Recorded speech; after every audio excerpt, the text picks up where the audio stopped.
Bonjour à toutes et à tous et bienvenue pour cette nouvelle vidéo.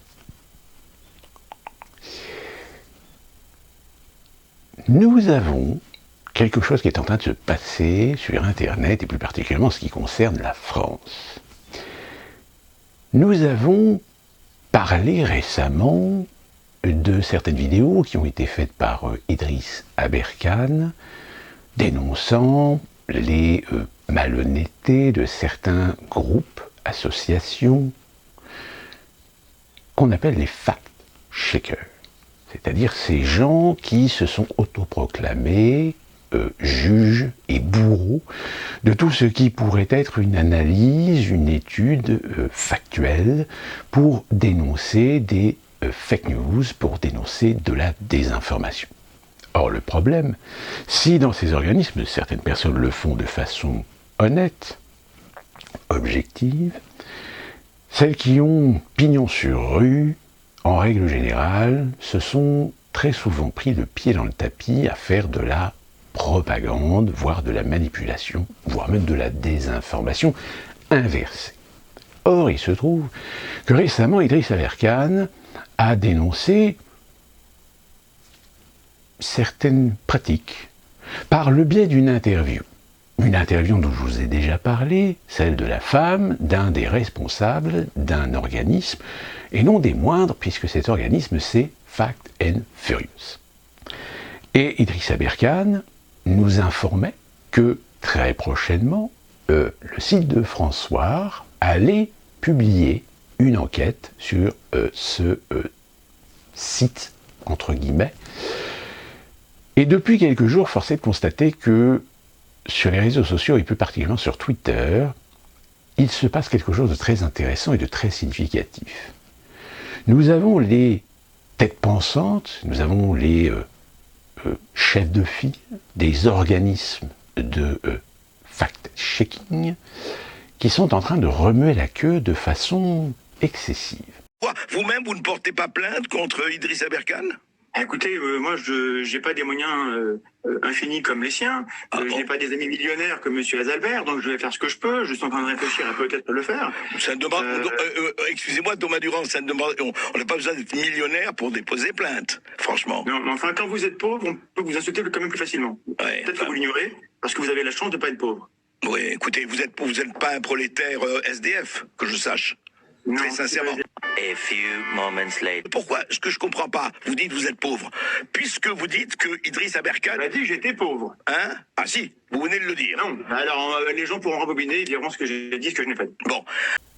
Ce qui est assez intéressant, c'est que tous ces fact-checkers qui sont en train de tirer à boulet rouge sur Idriss Aberkane, sur François, on a l'impression qu'en réalité, ils ont peur.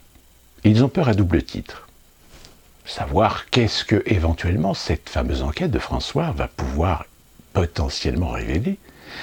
Et secondement, ils ont peur que Elon Musk, finalement, rétablisse les comptes d'un certain nombre de gens que ces mêmes fact-checkers ont contribué à éliminer, ont contribué à dégager de Twitter.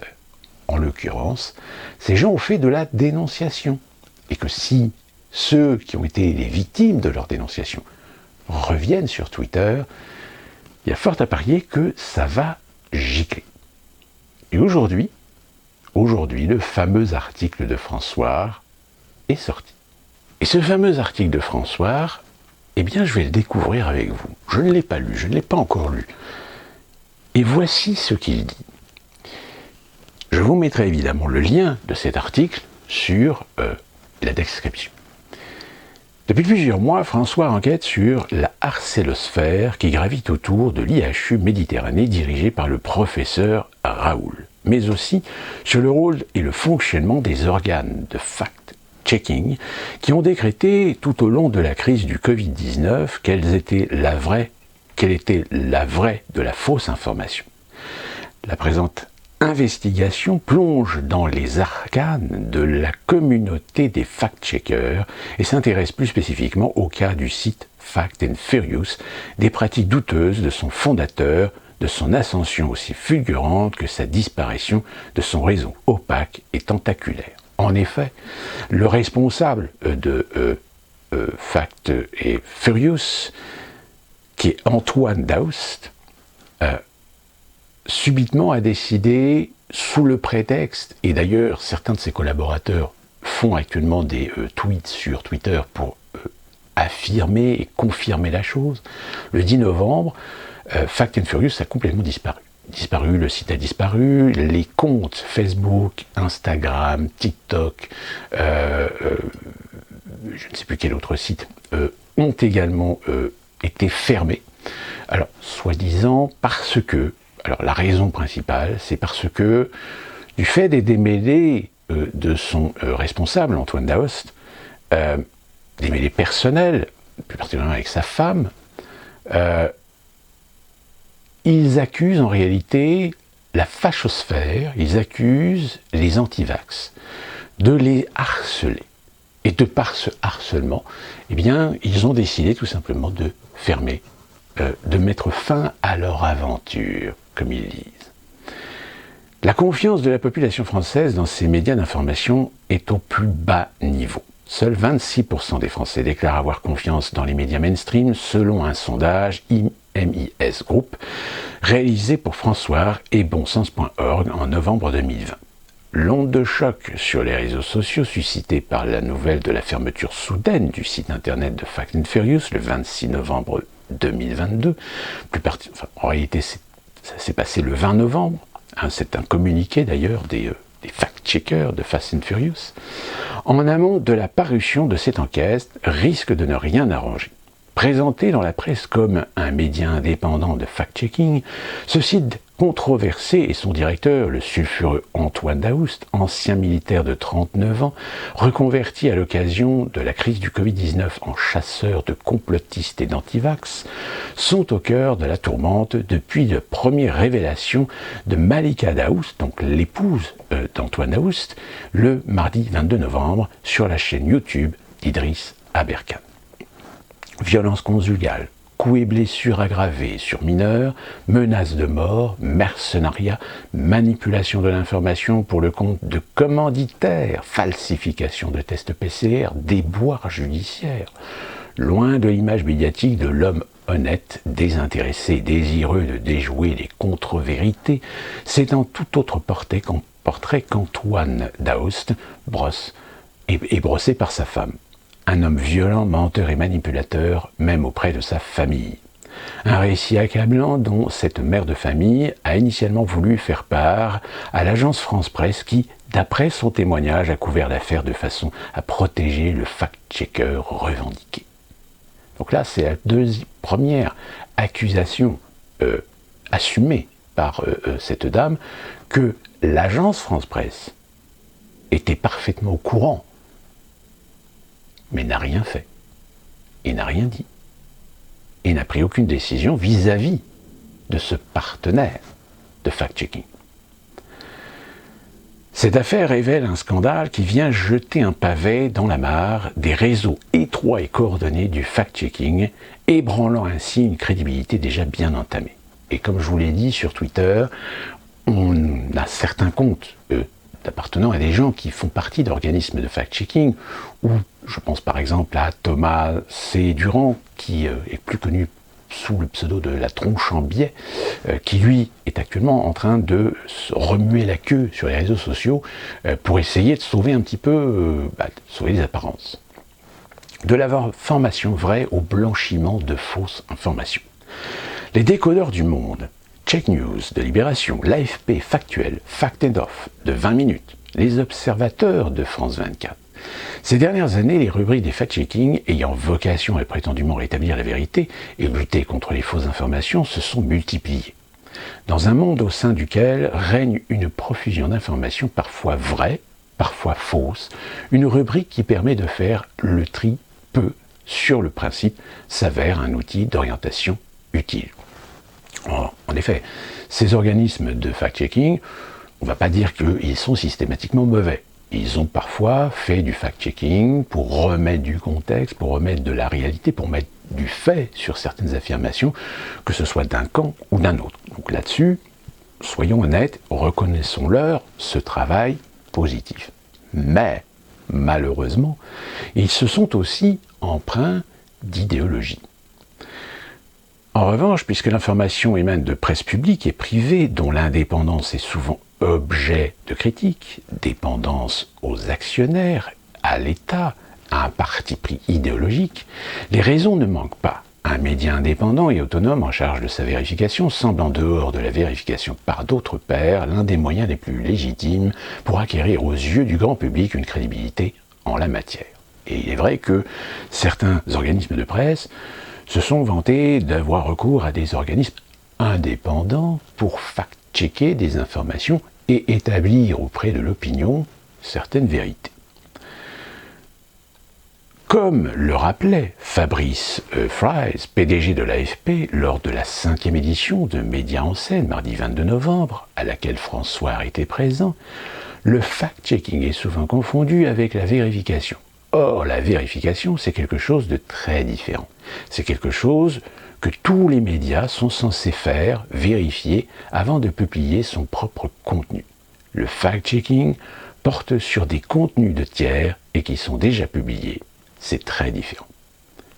Là, c'est très intéressant. C'est quand même le PDG de l'AFP qui, d'une certaine manière, se défausse un petit peu. C'est-à-dire, nous avons notre responsabilité de faire de l'information, de vérifier l'information. En revanche, si parfois nous avons recours à des organismes de fact-checking, leur fact-checking est un peu différent de notre responsabilité journalistique. C'est dans ce contexte qu'intervient Fact and Furious, le site internet décrit dans la plupart des médias comme un site indépendant de fact-checking, dont les publications ont été régulièrement reprises par divers organismes de presse, aussi bien en France qu'à l'étranger. Un site de vérification des faits apparus soudainement dans le paysage médiatique, dont l'ascension sera aussi rapide qu'étrange. Après avoir obtenu rapidement le certificat IPG, délivré par le ministère de la Culture, lui octroyant un statut de site d'information politique et générale, le site a décroché un prestigieux contrat de collaboration avec l'AFP, l'agence France Presse, dans le but de collaborer à la lutte contre la désinformation. Quel était le rôle de Fact and Furious ? Vérifier loyalement les informations publiées par des tiers ou bien blanchir des fausses informations ?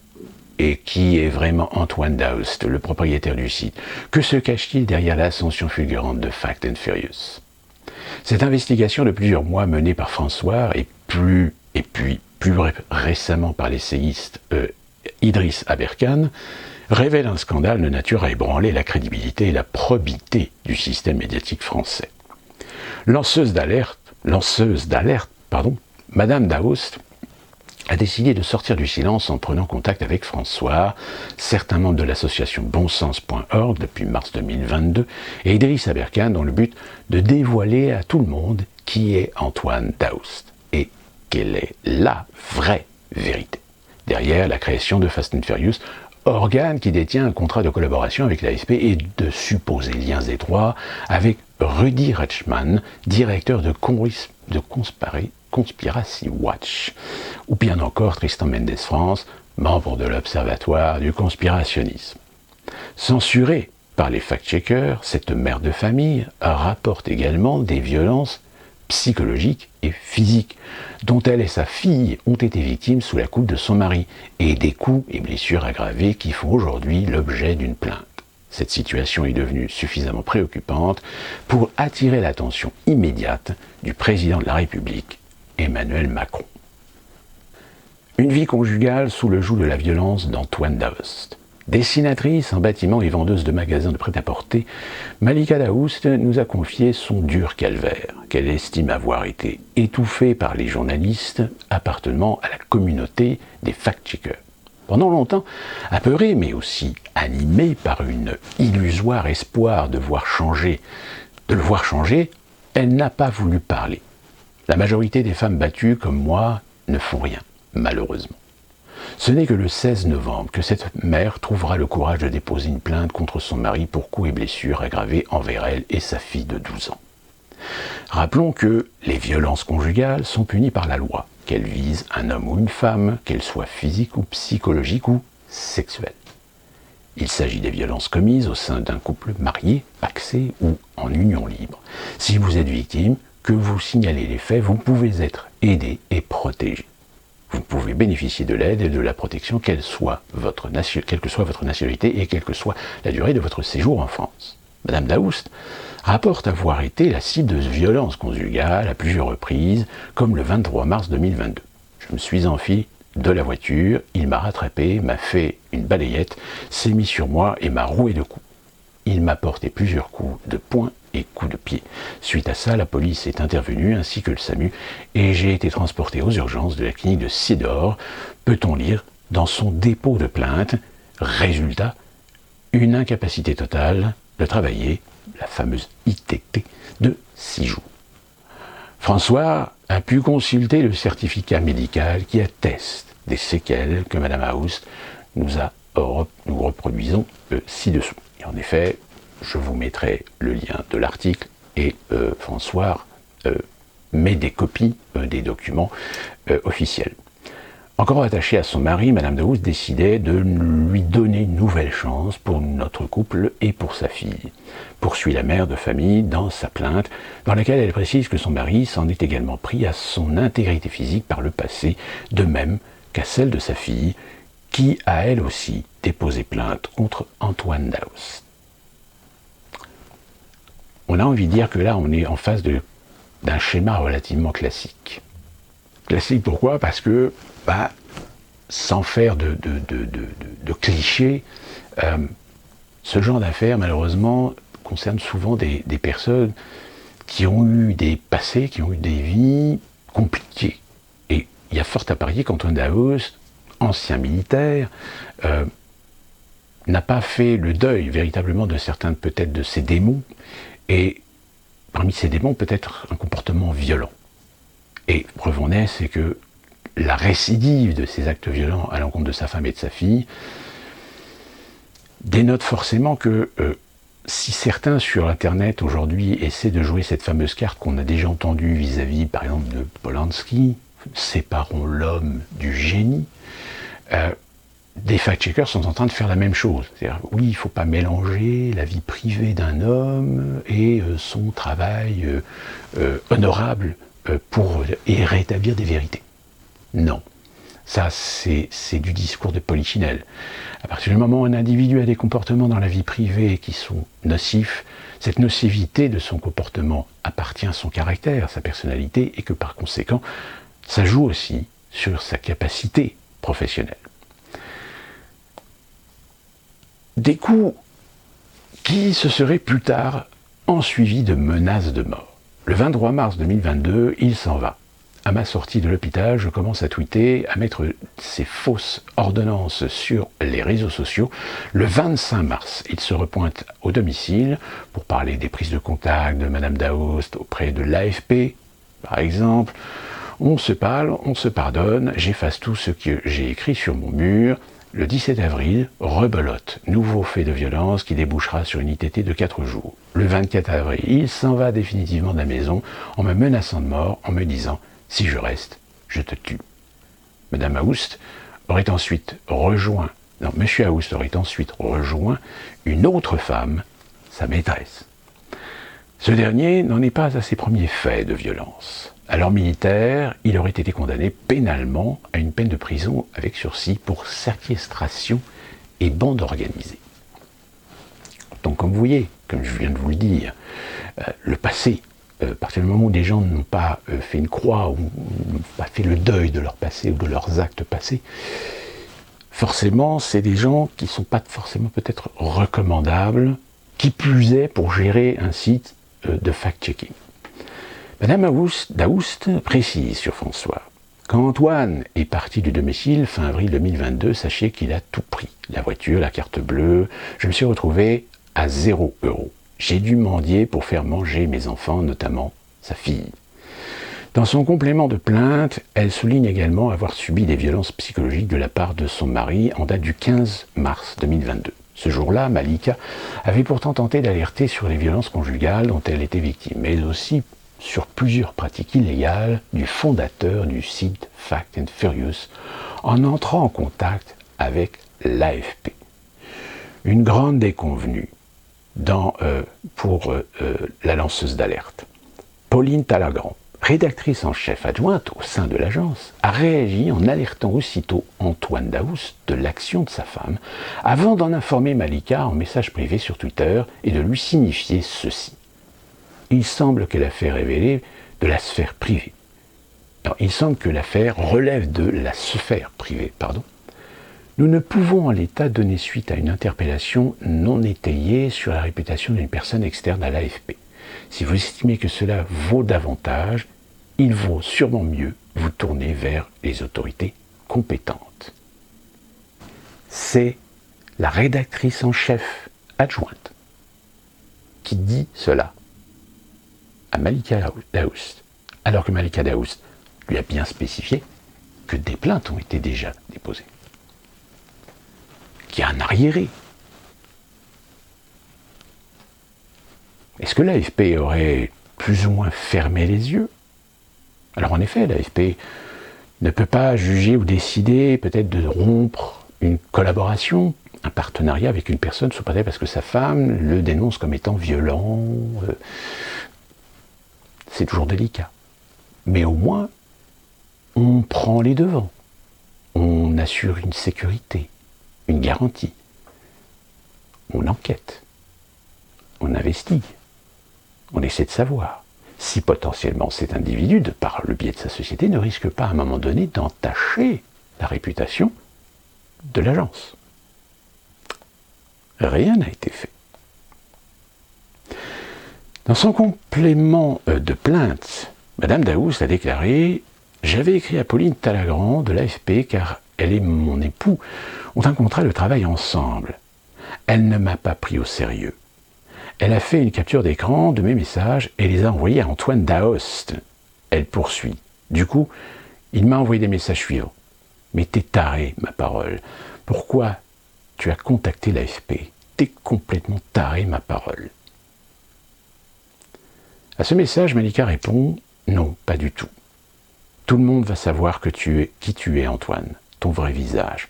Le mytho, le manipulateur. Je vais tout leur dire sur toi au moindre détail. » Et Madame Daoust de lui signaler « Ils viennent de m'appeler, pauvre conne. »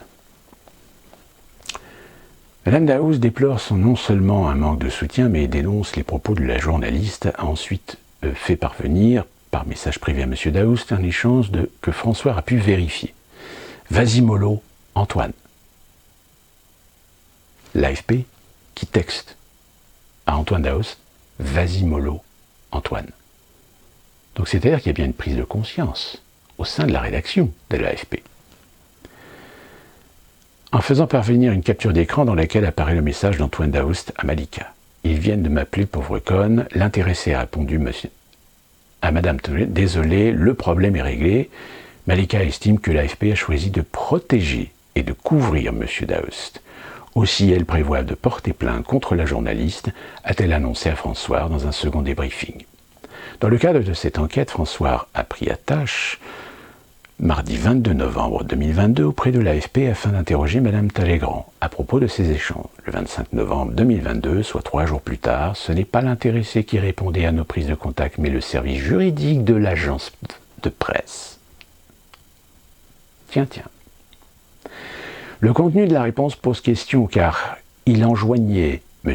Alzabert d'effacer ses tweets mentionnant l'AFP et Mme Talagrand.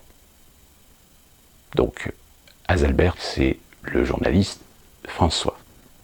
Donc, vous comprenez bien, le contenu de la réponse pose question car il enjoignait M. Alzabert d'effacer ses tweets mentionnant l'AFP et Mme Talagrand.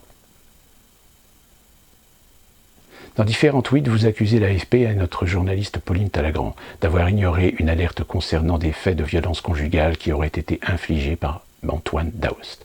Malika Daoust s'est plainte auprès de l'AFP sur Twitter dans une conversation privée le 15 mars 2022 d'Antoine Daoust qu'elle a qualifié de menteur et de manipulateur. Elle n'a en aucun moment évoqué des faits de violence conjugale. L'AFP n'étant pas un interlocuteur pertinent pour un conflit de vie privée, nous n'avons pas donné suite à cette conversation, mais lui avons conseillé de se tourner vers des personnes compétentes. Dans tous les cas, il est faux de laisser entendre que l'AFP n'aurait pas tenu compte de faits de violence conjugale alors que tels faits n'ont jamais été portés à notre connaissance. N'ont jamais été portés à notre connaissance. C'est-à-dire que là, l'AFP est en train de se laver les mains. Nous vous prions donc de retirer vos tweets et de cesser ces allégations diffamatoires et infondées, tant à l'égard de l'AFP que de notre journaliste nommément mis en cause, ces tweets ayant pour effet d'altérer ses conditions de travail. Xavier Azalbert, dans un message envoyé à l'AFP en date du 26 novembre 2022, leur a fait part de son étonnement suite au refus de Madame Talleyrand de répondre aux questions d'un journaliste dans le cadre d'une enquête.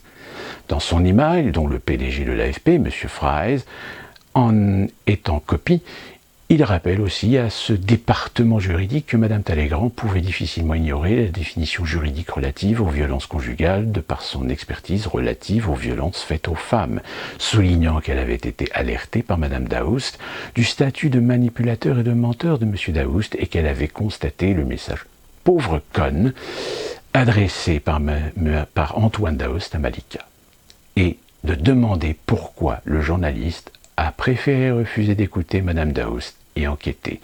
Et en plus de ça, il y a ce fameux tweet, ce fameux message, de l'AFP, qui demande à Daoust « vas-y mollo ».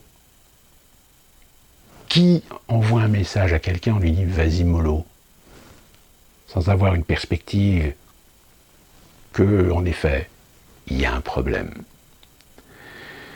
8 jours plus tard, le 23 mars, cette dernière nous a pourtant rapporté avoir été victime de violences physiques de la part de M. Daoust. Pour l'heure, ni le service juridique de l'AFP, ni son PDG n'ont répondu à ce dernier échange.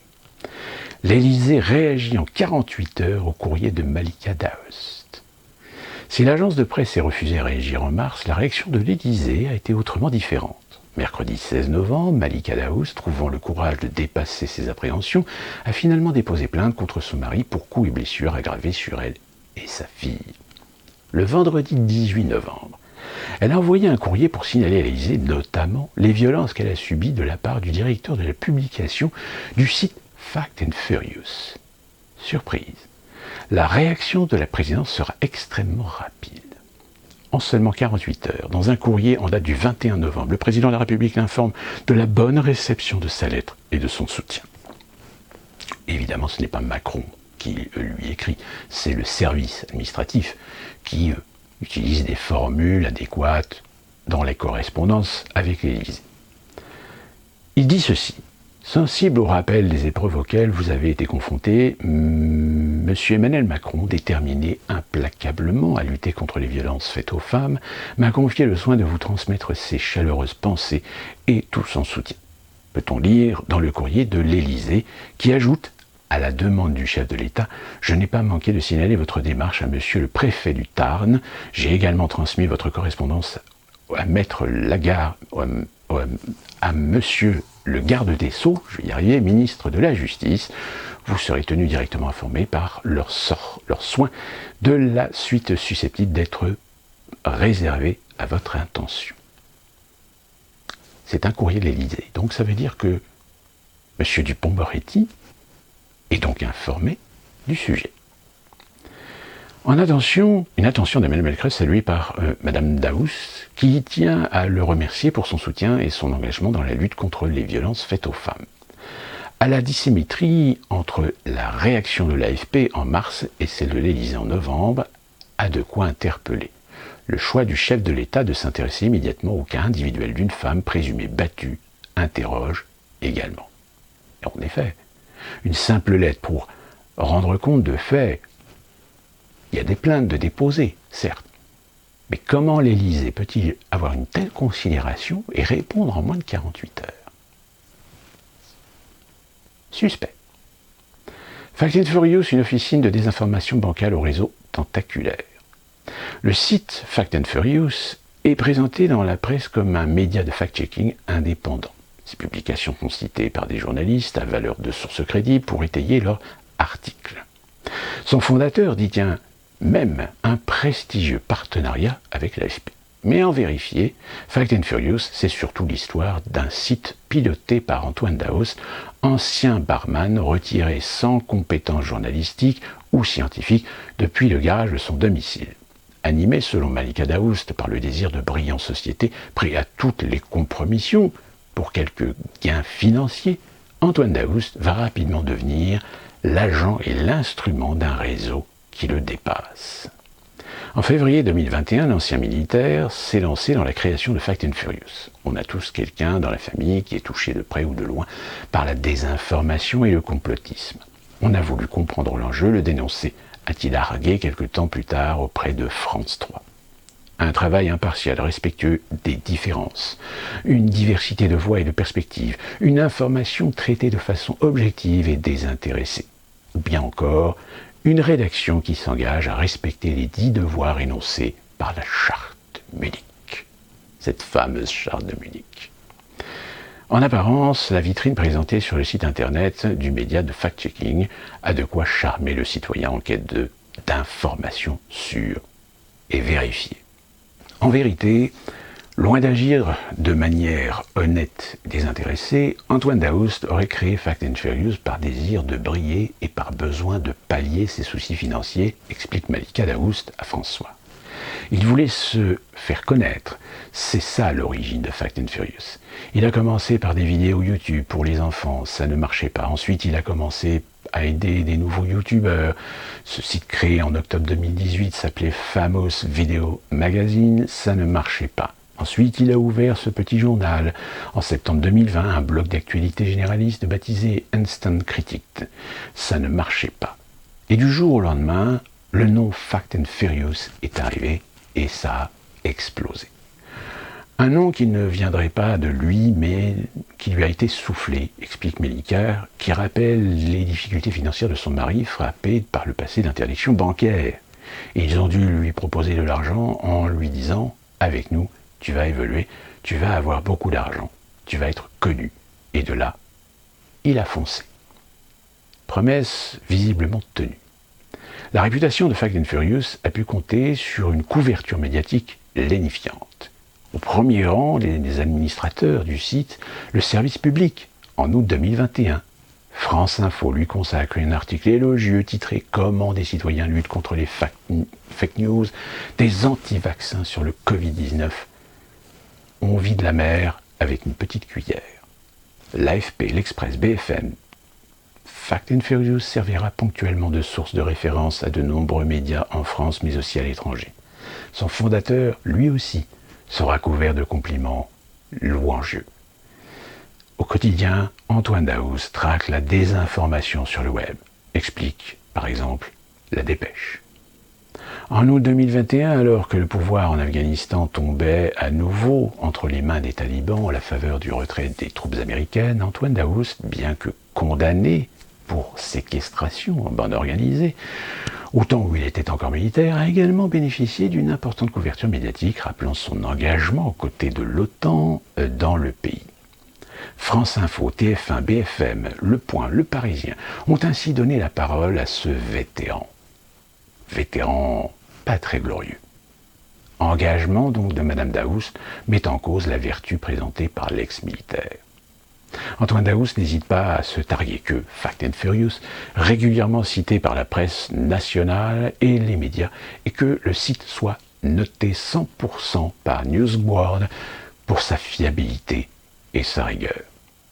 Signataire du Code européen de bonnes pratiques contre les désinformations émis par la Commission européenne, NewsGuard est l'outil de fact-checking de la multinationale américaine Microsoft, fondée par le milliardaire Bill Gates. NewsGuard, c'est ce que vous trouvez aussi sur Facebook, quand vous vous faites striker pour avoir fait une fausse information ou publié une fake news, la référence, là souvent vous voyez NewsGuard. Le conseil consultatif de société compte parmi ses membres le général Michael Hayden, ancien directeur de la CIA et de la NSA, et Anders Fogh Rasmussen, ex-secrétaire général de l'OTAN, ainsi que plusieurs anciens membres de l'administration Clinton, Bush, Obama. En termes de crédibilité et d'irréprochabilité, voire même d'objectivité, l'argument n'est sans doute pas des plus vendeurs. Par ailleurs, le site Fact and Fair Use était aussi recommandé par le site fiable par la Poynter Institute for Media Studies, organisme de recherche américain hébergeant le réseau international de vérification des faits, le International Fact-Checking Network, et gérant le célèbre site américain PolitiFact. Quelle diligence cet organisme avait-il effectué pour accorder à Fact and Fair Use cette crédibilité?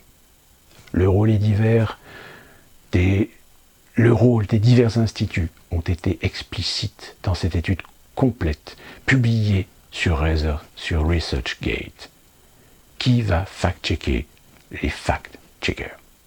Et là, en effet, c'est une très bonne question. Un réseau de fact-checking bien organisé? En mai 2021, le ministère de la Culture a délivré un certificat IPG au site Fact and Fair Use, lui octroyant le précieux statut de site d'information politique et généraliste. Se disant très surprise, et trouvant même anormal que le ministère de la Culture puisse délivrer aussi rapidement un certificat IPG à ce site, Madame Daous soutient que Fact and Fair Use aurait été monté avec l'aide d'un réseau opaque comprenant plusieurs figures sulfureuses, parmi lesquelles Rudy Reichstag, fondateur du site Polémique Conspiracy Watch, et Tristan Mendes France, animateur de l'émission Complorama diffusée sur France Info et membre de l'Observatoire des conspirationnistes. Petit aparté, ces deux personnes, en effet actuellement sur Twitter, sont en rang serré. Ça se voit, ils ont peur, ils ont les ch'touilles. Rapidement, dos au mur, financièrement, l'aventure aurait pu finalement toucher à sa fin au mois de novembre 2021. Puis, pour subvenir à ses besoins, Antoine Daoust espérait recevoir une bourse de ce même ministère de la Culture qui lui a délivré un certificat IPG. Paradoxalement, elle lui a été refusée au motif qu'il n'a pas de formation journalistique pour le fact-checking. Un camouflet pour le fact-checker revendiqué. La compétence dans le domaine de l'information avancée par Antoine Daoust n'est pas approuvée. Quelles diligences ont été faites par la commission paritaire des parutions des agences presse sur Antoine Daoust avant de lui délivrer ce fameux certificat IPG. Pourtant, dans le cas de cette demande de bourse, Antoine Daoust a pu bénéficier d'un soutien important en la personne du député En Marche, M. Botorel, qui est intervenu directement auprès du cabinet du ministre de la Culture. La question des motivations derrière cette intervention se pose. Le député macroniste a-t-il agi sur demande? Souvenez-vous, l'Élysée, qui a réagi à la lettre de Mme Daoust en moins de 48 heures.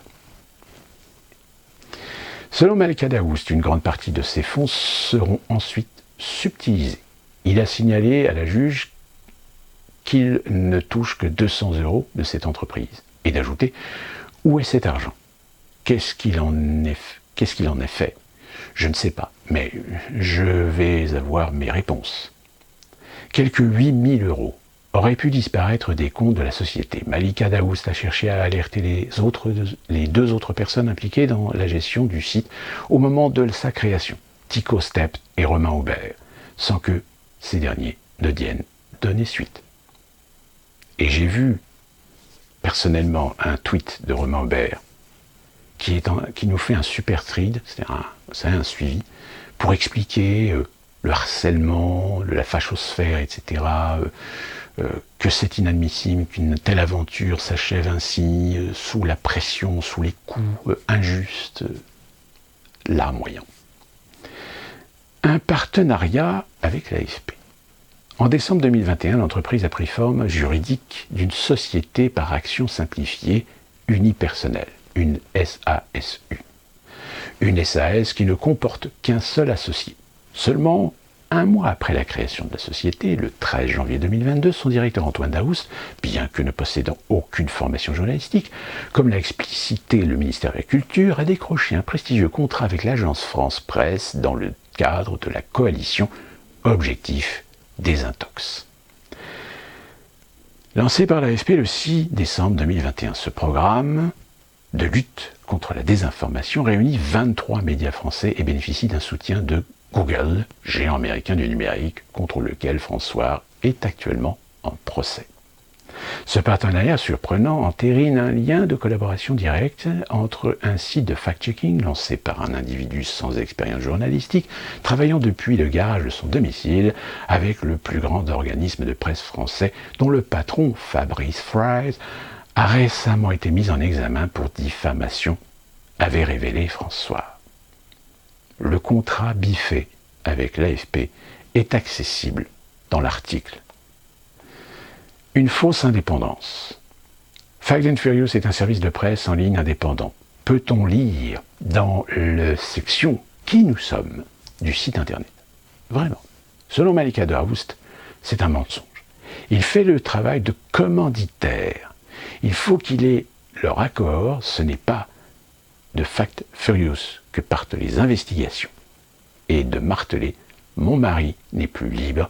Ce que je sais, c'est que c'est un pion. » Malika Daoust, là, nous dit très clairement qu'à partir du moment, en réalité, Antoine Daoust, contre rémunération, n'a fait que recevoir des informations qu'il a ensuite combinées dans des articles et qu'il a ensuite publiées pour que les organismes qui l'ont commandé puissent s'en servir. Ça ne vous rappelle pas Mediapart ? À en croire la lanceuse d'alerte, Antoine Daoust produisait donc des articles sur commande, de façon à ce qu'ils soient publiés sur le site Fast and Furious, puis relayés par les médias qui présentaient erronément le site comme un média indépendant. L'objectif, consolider la labellisation des personnes critiques au discours convenu sur les sujets attrayant à la crise du Covid-19 comme complotistes et anti-vax, dans l'intention de les créditer dans la sphère publique. Malika Daoust nous informe que les personnes ciblées par Fast and Furious étaient le professeur Raoul, le professeur Perron, Idriss Aberkane et Xavier Azalbert. Influence dans les pages Wikipédia. Si vous avez vu la vidéo d'Idriss Aberkane, où justement il explique que Wikipédia, ce n'est pas une encyclopédie, c'est un support d'information, mais qui peut très bien aussi subir des altérations, puisque c'est un site encyclopédique participatif, et donc par conséquent, même si les apports qui sont inclus par des gens comme vous et moi, vous pouvez rentrer dans Wikipédia, vous faire contributeur et rajouter des informations. Après, vous avez normalement Wikipédia, pour sa crédibilité, doit pouvoir revérifier, contrôler les ajouts qui ont été faits sur certains articles, mais en réalité, Wikipédia n'est pas une garantie absolue d'une encyclopédie validée dans les informations qu'elle émet dans ses articles. Et donc, influence donc dans les pages de Wikipédia, officiellement fiable et neutre, l'encyclopédie en ligne Wikipédia, régulièrement accusée de parti pris idéologique, reprend également ses étiquetages médiatiques, basés pour certains sur des publications de sites tels que Fast and Furious, dans le cadre de l'écriture des fiches biographiques publiées sur son site internet. Un marquage stigmatisant potentiellement à vie. Petite parenthèse, souvenez-vous, je vous avais parlé de cette particularité qu'il y avait eu, par exemple, sur le mot antisionisme. L'antisionisme sur la page Wikipédia française avait été modifié et sur lequel on pouvait lire que l'antisionisme était une forme d'antisémitisme. Or, lorsque vous basculiez sur la page anglo-saxonne, donc en anglais, cette particularité, cette assimilation, cet étiquetage n'existait pas. C'était à l'époque de Valls. Depuis, vous pouvez aller voir antisioniste sur Wikipédia et vous allez voir que cette notion qui tente de convaincre l'opinion francophone qu'un antisionisme c'est une forme d'antisémitisme, alors que pas du tout, eh bien a disparu. De nombreux liens surprenants. Une question insolite se pose également, celle d'un lien de collaboration avec les renseignements généraux. C'est ce qu'affirme Malika Daoust dans son courrier à l'Élysée, voire plus haut. Madame Daoust mènerait des actes d'espionnage pour le compte des services de renseignement. Dans un échange, Antoine Daoust mentionne également des mots de passe avec les RG. Parmi les autres figures du réseau gravitant autour de Fact and Furious, de très connus infectiologues tels que Karine Lacombe, une amie personnelle du directeur de Fact and Furious selon Malika Daoust, échangeant régulièrement au téléphone avec le fact-checker revendiqué. Madame Lacombe a pris un rendez-vous médical auprès de ses confrères pour Madame Daoust afin de réaliser des tests cutanés qui avaient vocation à déterminer si elle serait en mesure de pouvoir se faire vacciner contre le Covid-19. Un rendez-vous médical auquel Malika n'a finalement pas donné suite, ne désirant pas se faire vacciner sur recommandation de son mari. Dans une conversation du groupe qui incluait Antoine Daoust sans le Malika, Karine Lacombe a sollicité de l'aide dans le cadre de la préparation de son dossier de défense suite à la plainte déposée par le professeur Didier Raoul pour diffamation après les propos tenus par l'infectiologue sur Europe 1 en juillet 2020. Elle avait déclaré que des actions en justice contre Didier Raoul pour mensonge devant la commission parlementaire étaient en cours. Petit aparté, je rappelle, vous avez pu voir beaucoup de presse, je rappelle, qui ont titré que Karine Lacombe a été relaxée de la plainte pour diffamation faite par le professeur Raoul. Alors, en effet, dans certains articles, ils ont quand même mentionné que, en fait, elle a été relaxée, mais pas reconnue innocente. Elle a bien été reconnue coupable de diffamation, mais sous la preuve de la bonne foi, de la maladresse, Karine Lacombe a été relaxée. Sauf que toutes ces presses qui ont mis en gros titre Karine Lacombe relaxée de la plainte de Didier Raoul pour diffamation, ces organismes de presse n'ont pas informé le public, l'opinion, que le professeur Raoul, avec son petit sourire en coin, a décidé de faire appel de la décision. Dans une conversation du groupe qui incluait Antoine Daoust selon Malika, Karine Lacombe a sollicité pour mensonge à la commission Paris.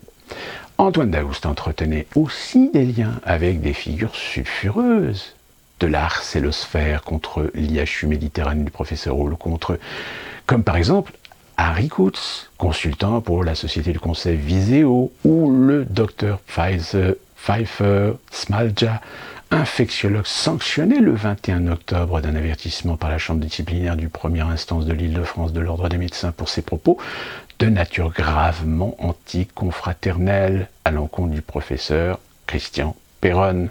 Et oui, souvenons-nous que ce monsieur avait eu des propos plutôt vulgaires, agressifs. Enfin, il convient de noter qu'Antoine Daoust a collaboré avec des journalistes du sulfureux site Libération, relais des thèses les plus farfelues sur l'efficacité des diverses mesures sanitaires depuis le début de la crise du Covid-19 dans le cadre de l'écriture d'articles pour son site Fact and Furious.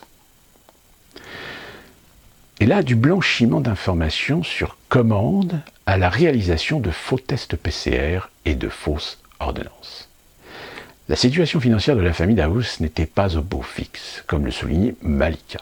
Aussi, Antoine Daoust réclamait régulièrement des fonds à sa famille, visiblement agacée, comme dans ce message du 21 août 2021, que nous avons pu consulter, dans lequel on lui rétorque « Depuis 5 ans, on vous verse 50 000 €, soit le prix d'un appart à Colomiers. On ne peut rien faire parce que tu nous as asséchés financièrement. » En parallèle de son activité de directeur de publication de Fact and Furious, pour arrondir ses fins de mois, Antoine Daoust, pourtant très vigilant en ce qu'il s'agissait de rappeler le bon respect des règles sanitaires, falsifiait des tests PCR à partir de tests effectués par lui et son épouse dans le but de les vendre à un prix fixé entre 20 € pour les clients réguliers et 80 € pour les inconnus. Si vous ne comprenez pas, en fait, elle et son mari faisaient des tests PCR, et les tests PCR étaient négatifs, et ensuite ils les vendaient à des gens qui se servaient des tests PCR pour ensuite, vous vous souvenez de tous ces, par exemple, pour partir, prendre l'avion. Prendre l'avion, vous deviez prouver d'un test PCR négatif. Eh ouais, c'est con. Selon Malika Daoust, il en vendait au moins 5 par jour pendant une période. un petit business juteux. Par ailleurs, Antoine Daoust réalisait aussi des fausses ordonnances en usurpant l'identité d'un médecin qui n'était plus en exercice. Défenseur du vaccin anti-Covid, Antoine Daoust demande à sa femme et à sa fille de ne pas se faire vacciner. Malika Daoust déclare auprès de François qu'elle et ses enfants ne sont pas vaccinés, à la demande de son mari, car les vaccins sont toujours en phase expérimentale. Vous imaginez quand même que là, ça soulève toute la question de tous ces gens qui ont promu de se faire vacciner, qui ont même condamné les anti-vax.